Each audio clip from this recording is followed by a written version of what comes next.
जे शिवसेना अध्यक्ष सोमानीजी तसेच त्यांचे पदाधिकारी या सर्वांनी मिळून केलेलं आहे। एकच आहे की विठू माऊली म्हणजे विठ्ठलाला आपण माऊली म्हणतो। सर्व शेतकरी बांधव असतील या सगळ्यांची ती माऊली आहे आणि कष्ट करणाऱ्यांची माऊली आहे।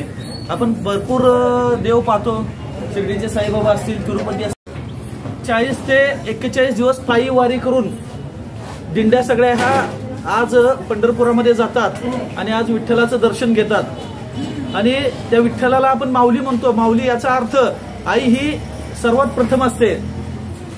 ठेस लागली तरी किंवा कुठल्याही प्रकारचा काटा जरी लागला आपल्या पायाला तर आपण माऊली म्हणतो, आई म्हणतो। तर अशी ही माऊलीच्या एकादशीच्या निमित्तानं तुमच्यामध्ये एक माऊली पाहण्याचा आजचा हा दिवस आहे की आपल्याला काहीतरी दान द्यावं की जेणेकरून काही विठ्ठलाची भक्ती आपल्याला तिथं जाऊन जरी करता नाही आली तर तुमच्यात विठ्ठल पाहण्याचं भाग्य आम्हा सगळ्यांना मिळालेलं आहे। आणि शिवसेना शिंदे गट यांनी हे जे कार्यक्रम आयोजित केलेला आहे त्याबद्दल सोमानीजी आणि त्यांचे जे पदाधिकारी आहेत त्यांचे मी खूप खूप आभारी आहे। मला बोलवल्याबद्दल मी सर्वांचा खूप मोठा आभारी आहे।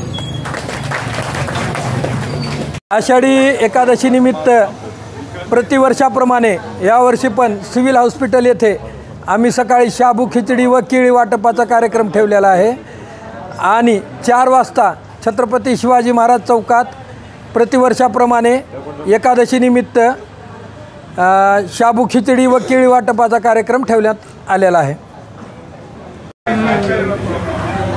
आषाढी कार्तिक एकादशी निमित्त सिव्हिल हॉस्पिटल येथे शिवसेना शिंदे गट यांच्या बाळासाहेब सोमानी यांच्यातर्फे कार्यक्रम ठेवलेला आहे। केळी वाटप आणि खिचडी वाटप करण्याचा आणि 4 ते 8 पर्यंत शिवाजी चौक येथे केळी वाटप आणि खिचडी वाटपाचा कार्यक्रम होणार आहे। धन्यवाद। आज आषाढी एकादशी निमित्त दरवर्षीप्रमाणे यावर्षी देखील शासकीय वैद्यकीय रुग्णालय या ठिकाणी ज्यांचे नातेवाईक असतात, पेशंट असतात, त्यांच्यामुळे त्यांची उपासाची सोय होत नाही, फराळाची सोय होत नसल्यामुळे बालाप्रसाद सोमानी यांच्या माध्यमातून आज आम्ही गेले अनेक वर्ष हा उपक्रम राबवतो।